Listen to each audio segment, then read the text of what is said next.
अस्सलामु अलैकुम प्यारे दोस्तों। आज की इस वीडियो में हम आपको बताएंगे कैसे फ़िरौन की लाश को खानाए काबा में लाया गया। जब फ़िरौन की लाश को खानाए काबा पहुंचा दिया गया तो उस वक्त क्या हुआ, ये वाक़या सुनकर के शायद आप लोगों के होश उड़ जाएंगे, इसलिए आप लोग इस वीडियो को ज़रूर देखें। प्यारे दोस्तों, यहूदियों की तरफ से एक बहुत बड़ी साजिश सामने आई है।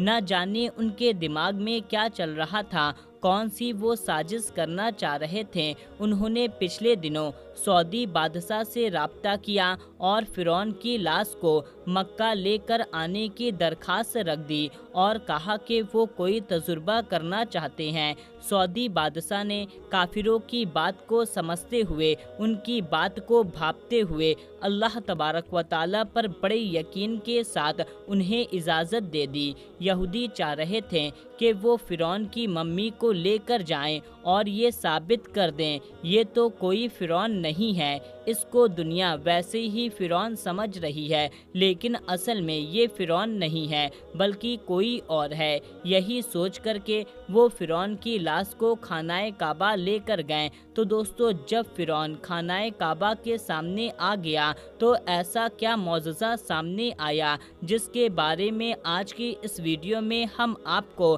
तफसील से बयान करेंगे। और ये मौजज़ा देख करके दोस्तों यकीन मानिए वो सारे यहूदी लोग सजदे में गिर गए। प्यारे दोस्तों, 1991 से पहले इस दुनिया का कोई भी इंसान ये नहीं जानता था कि खुदाई का दावा करने वाले फ़िरौन की लाशों का क्या हुआ या उनके वाक़यात का क्या हुआ, उनके वाक़यात कहाँ हैं। इल्हामी किताबों तौरेत, बाइबल और कुरान में इस वाक़ये का जिक्र तफसील से मिलता है। हज़रत मूसा अलैहिस्सलाम और बनी इसराइल कौम का पीछा करते हुए फ़िरौन पानी में डूबकर अपनी फ़ौज के साथ गर्क हो गया। मूसा अलैहिस्सलाम और उनकी कौम को अल्लाह तबारक व तआला ने पानी से गुज़रने का हुक्म दिया। इसके बाद उसका क्या हुआ, इसके बारे में बाइबल और तौरेत खामोश हैं, लेकिन कुरान पाक में इसके अंजाम के बारे में बहुत ही अजीब सी बातें कही गई है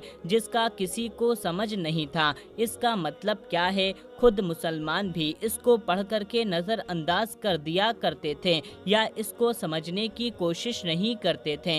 इसका इशारा किस तरफ है? प्यारे दोस्तों, सूरे यूनुस में फ़िरौन के मरने का वाक़या कुछ यूँ इरशाद फरमाया गया है, बस हम तेरे जिस्म को समुंदर से निकाल कर इस तरह महफूज कर लेंगे ताकि तू बाद में आने वालों के लिए इबरत का निशान बन जाए।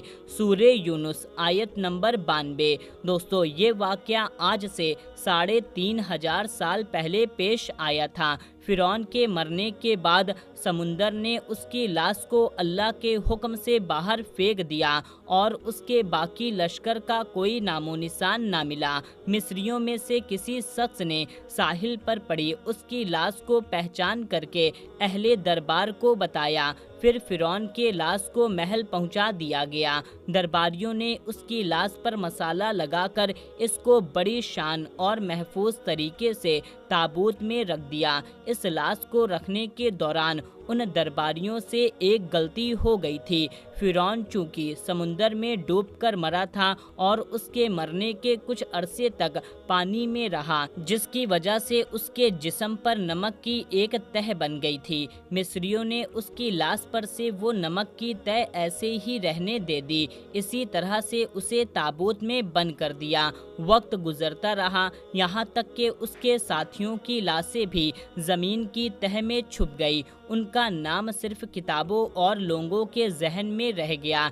इस वाक़ये के 2000 साल के बाद इस दुनिया में अल्लाह तबारक व तआला के आखिरी नबी हज़रत मोहम्मद मुस्तफ़ा सल्लल्लाहु ताला अलैहि वसल्लम और उन पर नाजिल होने वाली आखिरी किताब जिसको हम कुरान मजीद कहते हैं, उसमें फ़िरौन के वाक़ये को बड़ी ही तफसीलात के साथ बयान किया गया। और इसी सिलसिले में फ़िरौन की लाश को महफूज रखने की आयत कुरान पाक में मौजूद है, जिसकी सच्चाई पर तमाम मुसलमानों को यकीन था, लेकिन वो इस बात को समझ नहीं पा रहे थे कि खुदाई का दावा करने वाले की लाश कहाँ पर मौजूद है और कैसे उसे इबरत का निशान बनाया जाएगा। दोस्तों, सन 1971 में मिस्र के एक शहर अलगोलिया से ताल्लुक़ रखने वाले एक गरीब और मामूली चोर अहमद अब्दुल रसूल को फ़िरौन की लाश कहाँ पर मौजूद है इसका राज मिल गया था।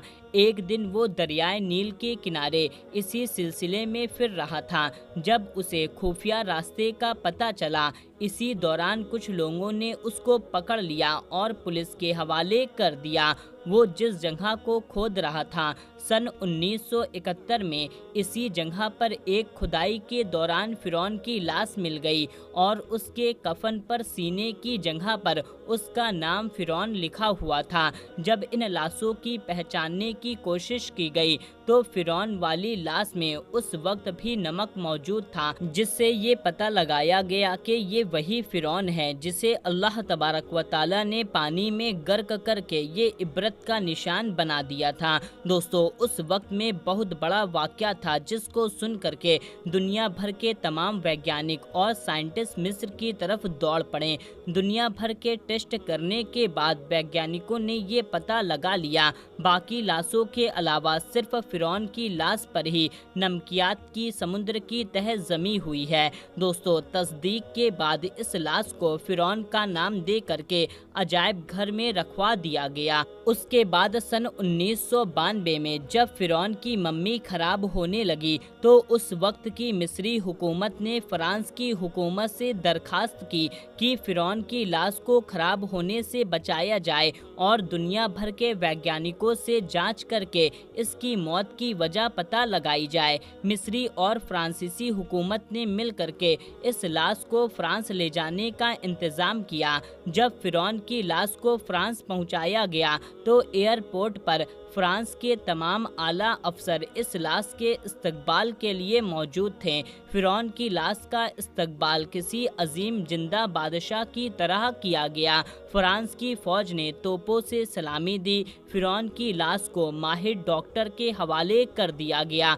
इसी डॉक्टर की टीम के बॉस मॉरिस वकाई थे। माइक्रोस्कोप टेस्ट की मदद से इस लाश की बारीकी से जांच की गई तो मालूम हुआ इसकी लाश में समुद्री ज़र्रात अभी भी मौजूद हैं और मौत की वजह भी पानी में डूबने की वजह से हुई है।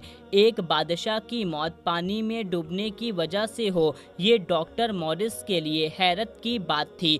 डॉक्टर मॉरिस ने इस लाश के बारे में डिटेल जानने की कोशिश की तो उसको मालूम हुआ इस बादशाह की मौत के हालात मुसलमानों के नबी सल्लल्लाहु ताला अलैहि वसल्लम पर उतरी किताब कुरान मजीद में तफसीलात से दर्ज हैं। डॉक्टर मॉरिस को ये इल्म हुआ कि जहां ये लाश मिली है वो एक इस्लामिक मुल्क है। चुनांचे जांच पूरी करने की वजह से मजबूर हो करके डॉक्टर मॉरिस मिस्र पहुंचा। उसने इस मामले में मिस्र के वैज्ञानिकों से मुलाकात की तो मिस्र के वैज्ञानिकों ने कुरान पाक को खोल करके उसे सूरे यूनुस की आयत 90 से 92 तक का तर्जुमा लफ्ज़ ब लफ्ज़ सुनाई। फ़िरौन की खुदाई का दावा करना, उसका पानी में डूबकर मरना और फिर पानी से निकालकर समंदर का उसकी लाश को बाहर फेंक देना और फिर दोबारा लाश का मिलना और फिर लाश को दोबारा वैज्ञानिकों से महफूज करवा देना, सबका इशारा एक जानिब था और वाज़े था और बाकी तुझे बाद में आने वालों के लिए इबरत का निशान बना दूंगा। डॉक्टर मॉरिस ने जब आयत का तर्जुमा सुना तो उसी वक्त पुकार उठा, अल्लाह सच्चा है, कुरान सच्चा है और अल्लाह के नबी हज़रत मोहम्मद मुस्तफ़ा सल्लल्लाहु ताला अलैहि वसल्लम सच्चे हैं। कलमा पढ़ा और मुसलमान हो गया। दोस्तों, इस वाक़ये के बाद यहूदी कहाँ रुक सकते थे। यहूदी तो सदियों से मुसलमान बल्कि जितने भी नबी इस दुनिया पर आए साजिशों और उनको तकलीफ़ देने और उनको कत्ल करने में लगे रहें। अब कहाँ रुक सकते थे। इस रिपोर्ट को गलत साबित करने की कोशिश में लगे रहें। कुरान कुरान की बात को गलत साबित कर दें। इस साजिश के तहत उन्होंने फिरौन की लाश को सऊदी अरब ले जाने की इजाज़त मांगी। इस वक्त उनके दिमाग में बस एक ही बात चल रही थी कि खानाए काबा में इस काफिर की लाश को, जो खुद अपने दौर में खुदाई का दावा करने वाला रहा है, इसको ले जाते हैं और देखते हैं कि अल्लाह ताला इसकी लाश पर कोई असर डालता भी है या नहीं, और इसको अपने घर में आने देता है या नहीं। और अगर ऐसा कुछ ना हुआ तो कल हम कहने वाले बनेंगे कि ये फिरौन की लाश ही नहीं है, वरना अल्लाह ताला अपने घर में इसे कैसे बर्दाश्त कर सकता है। उन्होंने कुछ मुसलमानों को इस प्लान में शामिल किया और मुंह मांगी रकम उनको दे दी। आखिरकार वो फिरौन की लाश को एक जनाजे की सूरत में लेकर खानाए काबा पहुंच गए, मगर जैसे ही उन्होंने फिरौन की लाश को खानाए काबा के सामने रखा तो कफन पर बहुत सारी लातादाद चींटियां नजर आने लगीं, और जब कफन को हटाकर देखा गया तो फिरौन की लाश पर चारों तरफ अजीब अजीब तरीके से चींटियां नजर आ रही थीं। ये देखकर वहां पर मौजूद तमाम लोगों की चीखें निकल गई। उन चींटियों को हटाने की कोशिश करने वालों पर भी ये चींटियां चढ़ रही थीं और उन लोगों को काटने लगीं। उसके बाद उन लोगों ने लाश को उठा करके वहां से फौरन दौड़ करके बाहर आ गए। आते ही ये सारी चीजें गायब हो चुकी थीं और लाश वैसी की वैसी थी। ये सारा मामला देख करके वो जितने भी लोग थे वो खौफजदा हो गए, और सुनने में ये भी आया वो तमाम लोग कलमा पढ़ करके मुसलमान हो गए। दोस्तों, ये तमाम जानकारी हमें सऊदी मीडिया से मालूम हुई। इसमें कितनी सच्चाई है ये आप लोग कमेंट बॉक्स में हमें बता सकते हैं, क्योंकि यहूदियों में से तो कोई बात नहीं, वो सदियों से मुसलमानों के खिलाफ साजिश करते आ रहे हैं और मुसलमानों को गलत साबित करने के लिए न जाने क्या क्या हथकंडे अपनाते आ रहे हैं। यहूदियों की चालें दिन ब दिन आपको नजर आती होंगी और सोशल मीडिया ऐसी बकवास बातों से भरा मिलेगा। फिर आप लोग इस बारे में क्या सोचते हैं कमेंट बॉक्स में ज़रूर बताएं। आखिरी में अल्लाह तबारक व तआला से दुआ है, अल्लाह ताला हमारा और आपका ईमान पर खात्मा फरमाए। आमीन अल्लाहुम्मा आमीन। प्यारे दोस्तों, कमेंट बॉक्स में आमीन ज़रूर लिखें, और ये मालूमात आपको कैसी लगी कमेंट करके हमें बताएं, और इस मालूमात को ज़्यादा से ज़्यादा लोगों तक शेयर कर दीजिए। मिलते हैं, तब तक के लिए अल्लाह हाफिज़।